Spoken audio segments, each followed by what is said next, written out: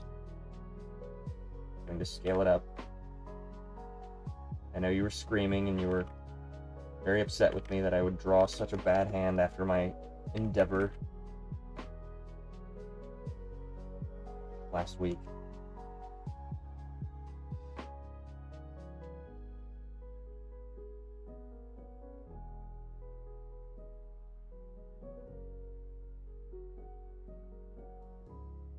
I also want to accentuate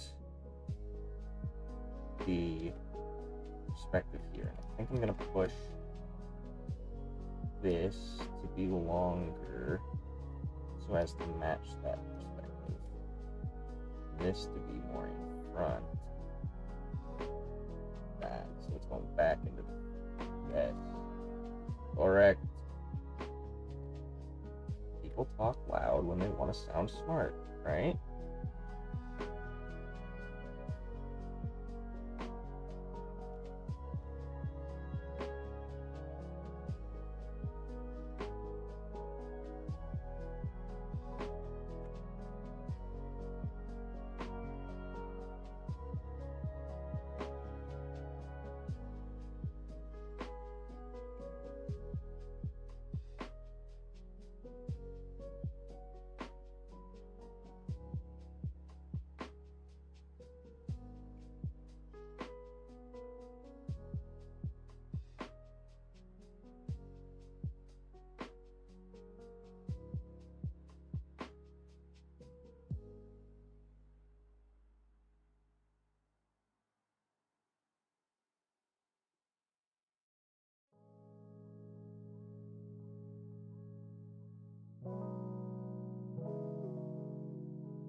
It must ripple. After so many lightsaber hands, I would cheat so bad and just copy and paste the arm, moving it a little.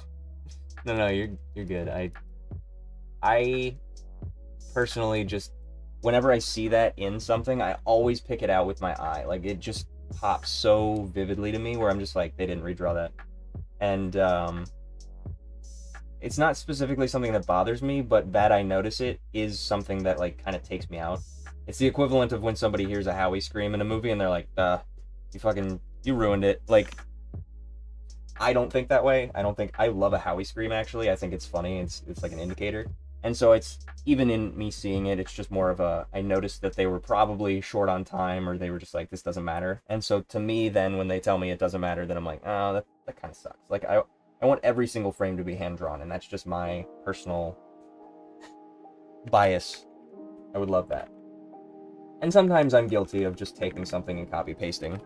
Like, I was inclined to just take the head and move it down, but I do, now that I look at it, want to make him breathe, because I'm a freak, and I just think it would be really cool to have him, like, heave a little bit as he's having finished that thing. But, yeah. This is why I'm not an animator and you are. I do want to try animation more after watching you do this.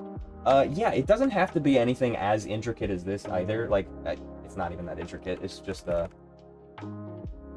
like, you can see how rough this kind of is. I'm going to clean this up at some point. I even might clean this up and go really into detail with it. But, it doesn't have to be this intricate. Like, you can just do... I encourage you to do the tutorials. I have some animation tutorials, and you could do, like, the bouncing ball, or... I haven't done the pendulum yet, but the pendulum... I have a list of animation tutorials that I've found helpful, and I think I laid them out in order of, like, traditionally what people do for finding all, like, to follow all of the elements of animation, doing the pendulum, the bouncing ball, the ball with the tail, all that, because I did that in college and it was super helpful, but not in the college that I was supposed to be going to. It was through it was the same college, same university, but different, like, branch of the college, so that was annoying, but I still did get it, and I do appreciate my professor, because wasn't going to get it otherwise.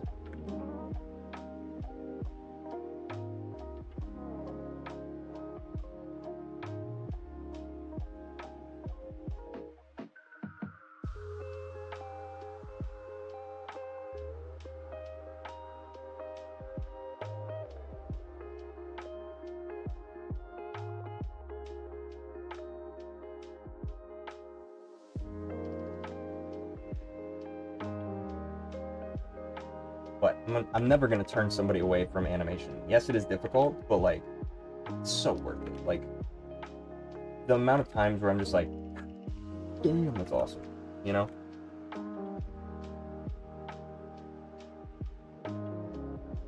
When it's finally all done.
agree. Putting more effort into a piece is going to visually pay off more than not doing it. It also shows how much you care about something, I feel. So when somebody shows they didn't care, say they didn't care, it really pushes that idea. And if I'm going to be honest with myself, I would actually care that it doesn't look as good as it could.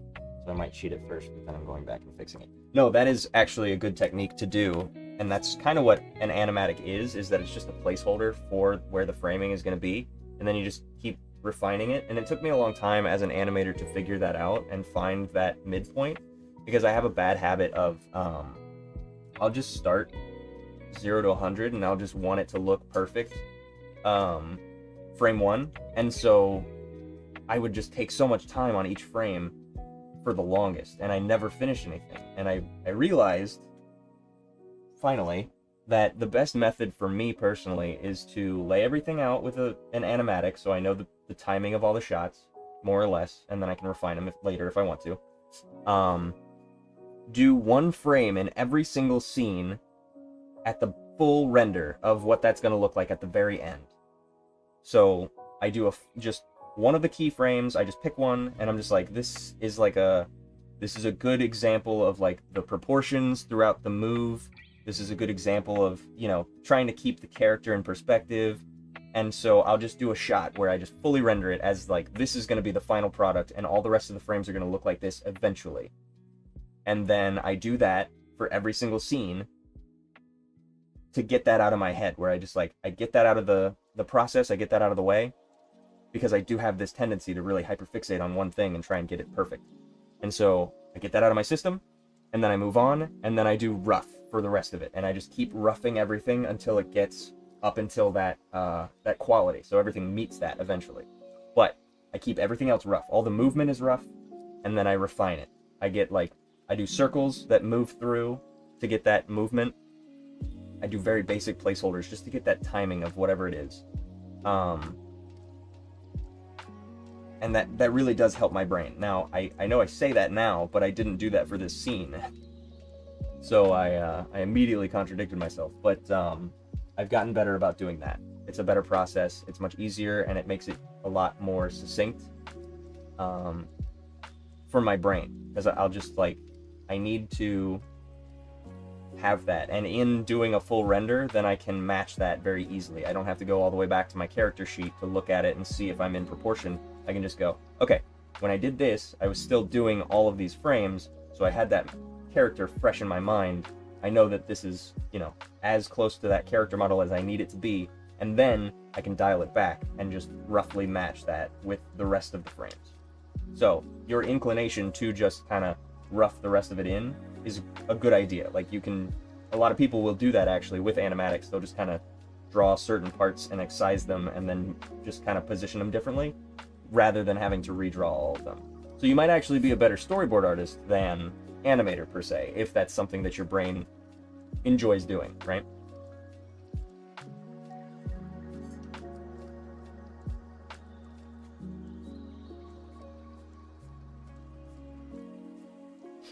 All right. Let me wrap this up, and then I'm probably gonna dip out. It's a nice day out. I want to take a walk. It's been 3.5 hours, and I'm tired.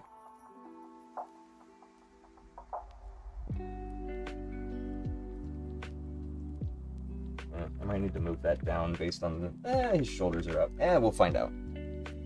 See, this is why I should have roughed it in first. So then I have a basic relation. This is also a technique that people will do with, like, they'll just isolate one part of the drawing if the rest of it is staying still, so that then they don't have to keep animating all of it, they just do one part.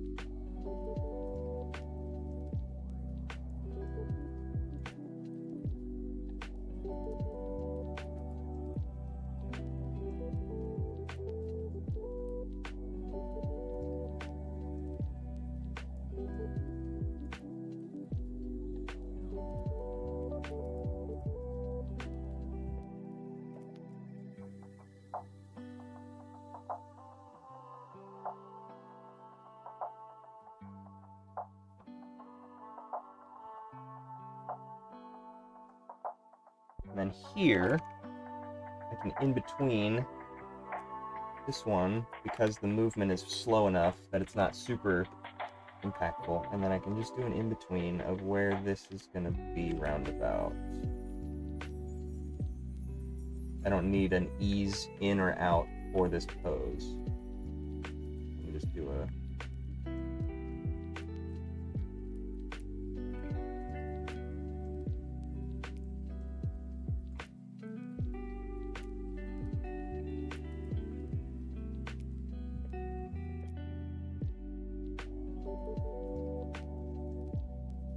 I know I said I was going to do an in-between, but that very specifically is the volume of the thumb coming around, so I do want to emphasize that.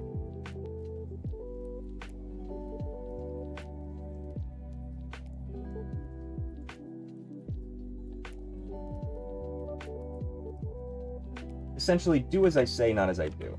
A lot of the times I contradict myself, and I'm like, you know what? I am going to waste all my time doing this, actually.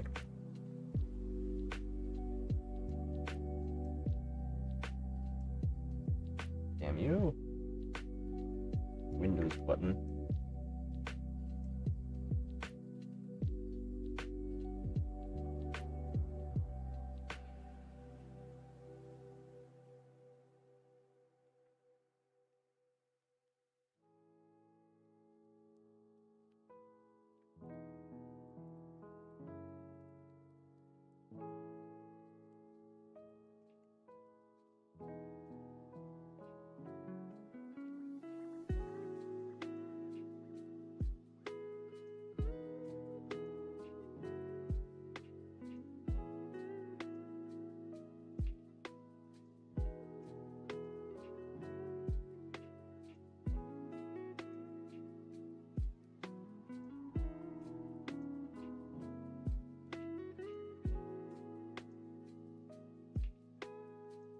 Sometimes you just gotta feel it out, too.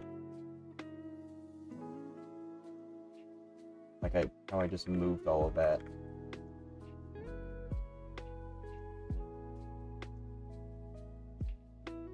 It's just a matter of, like...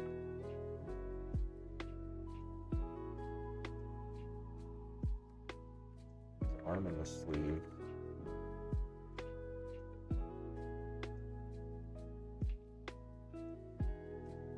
I want this to overshoot just a touch.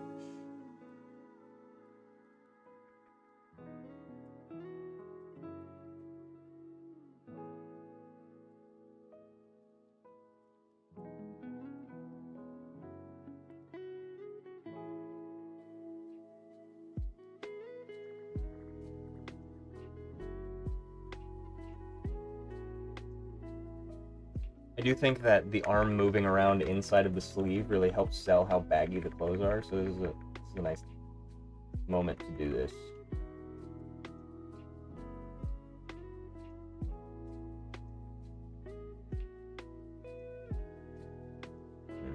Might have come around too fast.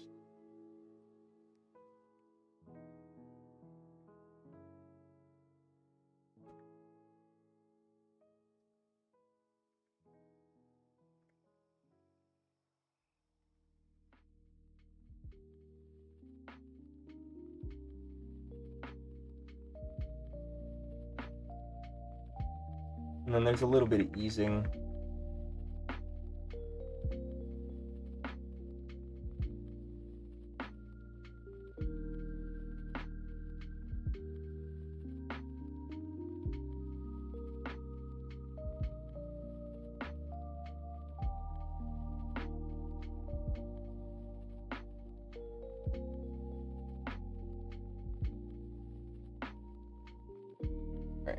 Play that through, and then I think I'm gonna dip out.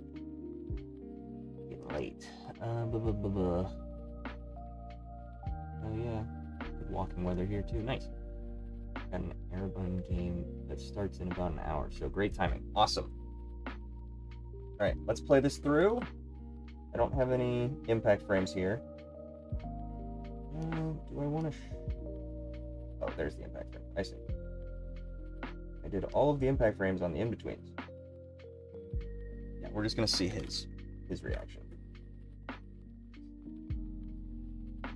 just want to see the drag on that hand.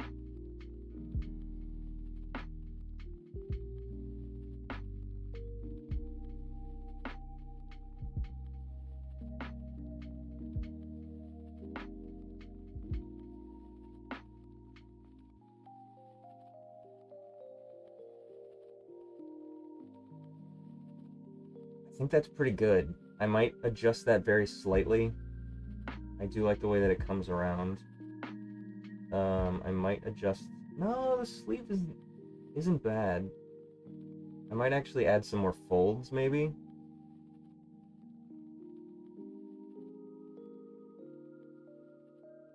I think there's one moment where the hand gets a little too small. I think here, I think I oversold the perspective. I think it needs to go just a little bit.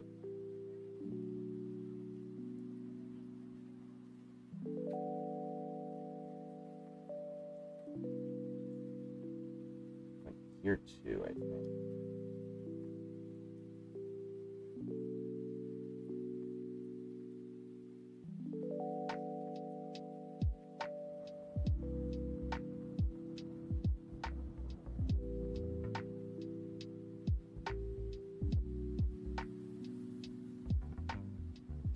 But I like the idea that the arm inside of the sleeve is kind of just, it's, at first it's pulling the fabric, right? Deleting the fabric, and so you've got this big gap here of shadow because there's nothing there. And then here it kind of tightens up at that angle. That's a little bit harder to read. But here it's kind of, I might emphasize that actually. Pull this up like that.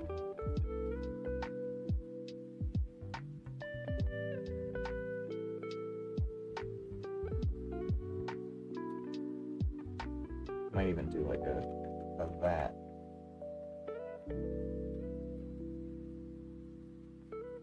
That's too much.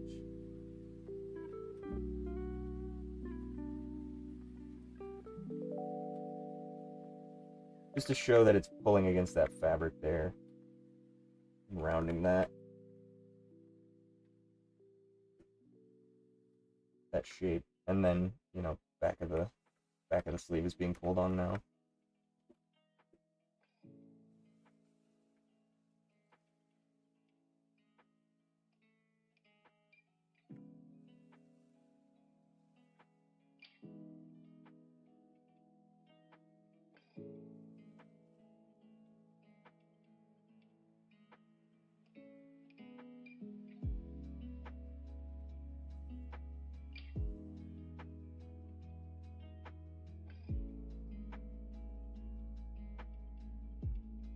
I might have gone a little too low with the sleeve.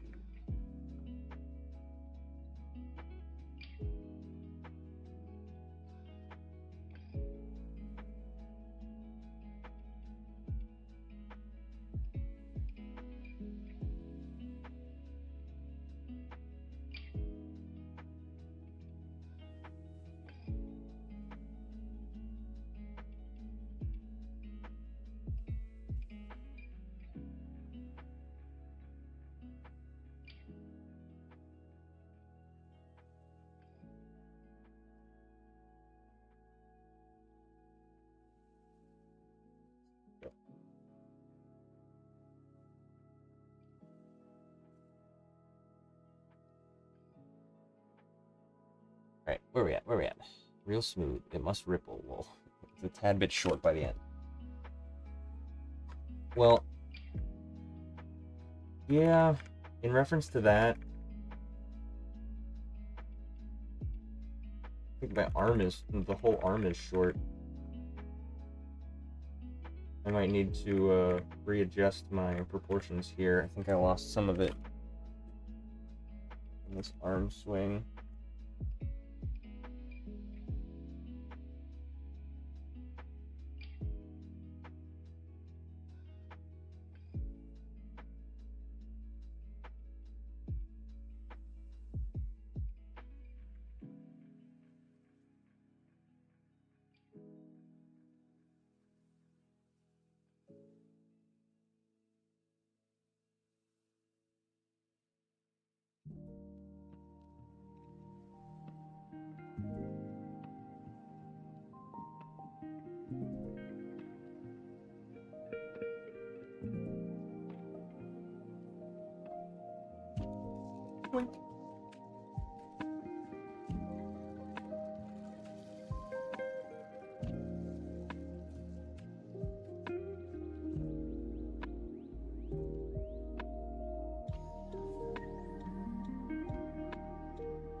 Yeah, I'll probably have to play with it a little more.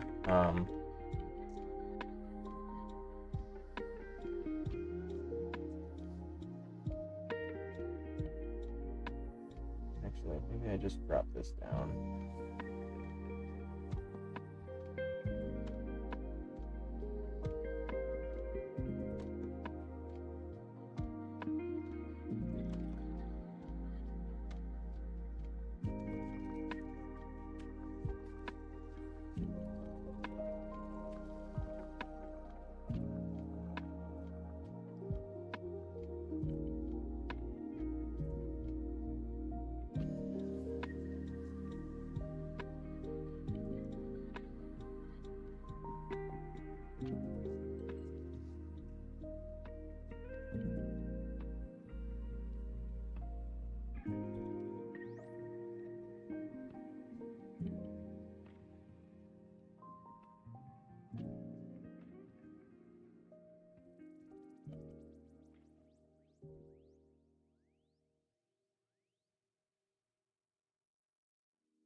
Yeah, oh yeah, that looks better. Okay. I'm gonna peek. Because something else I'm convincing myself of is when he's got his arms up, the sleeve would roll up as he's lifting his arm, and it would like kind of pull back against his shoulder. So it would be up higher technically while his arm's up here. And then it would drop down, yeah. So the sleeve should be longer in reference to his forearm.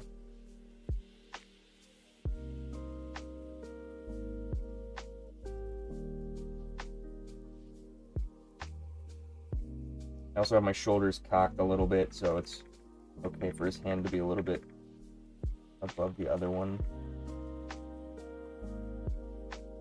I can also just make this arm shorter by a smidge. Oops. Oops. There we go.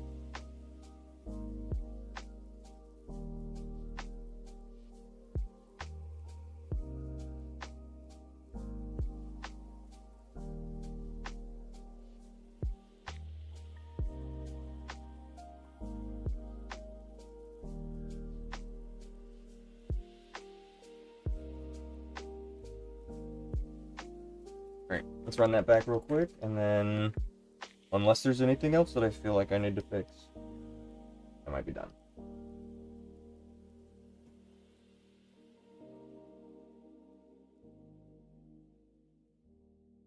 I honestly think that is a lot better.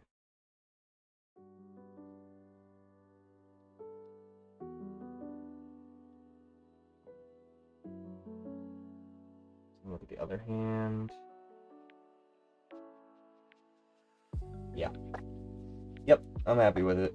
I'll just have to remember to draw in the rest of his torso there next time and just keep it as succinct as possible, except for potentially deep breath. I think that would be nice.